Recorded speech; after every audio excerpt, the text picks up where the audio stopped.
El clima en nuestro planeta está en constante cambio, lo cual se debe en parte a la posición del planeta alrededor del Sol y dependiendo de qué lado del planeta te encuentres estarás experimentando alguna estación del año. Cuando hablamos de cambio climático solemos igualarlo al calentamiento global y es cierto porque ambos tratan el mismo principio y se refieren al aumento de la temperatura en el planeta Tierra y los efectos que trae.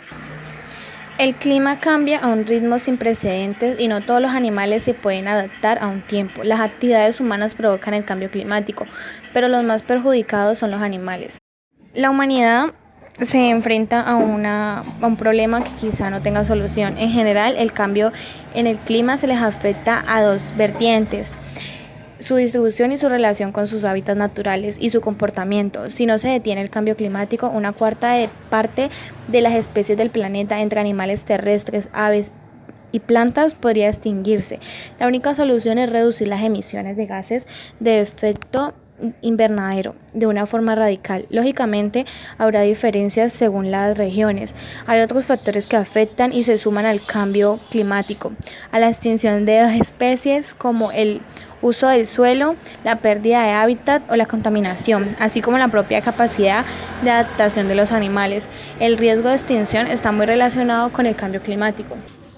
Es posible que parte del calentamiento o al menos su aceleración se deba a la gran cantidad de gases de efecto invernadero. Estos gases, manteniéndose en cierto equilibrio, han permitido y permiten que la Tierra sea habitable.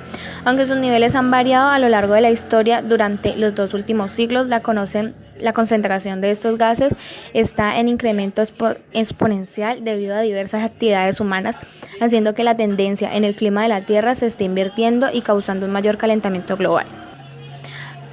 Con respecto a la influencia de la temperatura ambiental, lo primero es distinguir a los animales de sangre caliente o endotermos como mamíferos o aves, que son capaces de producir calor metabólico, de aquellos que no son capaces de producirlo, es decir, los animales de sangre fría o ectodermos, invertebrados, anfibios, reptiles y peces.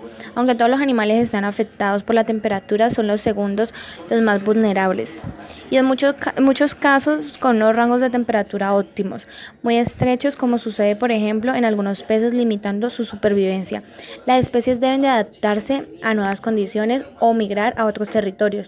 Se ha visto que existe un desplazamiento de especies desde su lugar de origen hacia los polos o hacia las latitudes más altas, donde las temperaturas son más frías. Sin embargo, para muchas especies les es imposible adaptarse o migrar, lo que las lleva a su extinción, agravando aún más la actual pérdida de biodiversidad mundial. Después de haber visto en qué nos afecta el cambio climático, es importante dejar claro que el cambio climático no se puede evitar. Podemos reducir sus efectos y adaptarnos a sus consecuencias, es decir, podemos combatirlo mediante la aplicación de medidas a pequeña y gran escala que ayuden a frenar el cambio climático. Estas acciones se conocen como medidas de mitigación y adaptación al cambio climático, que es un reto global que no tiene fronteras y que para combatirlo requiere el trabajo coordinado por parte de todos los países.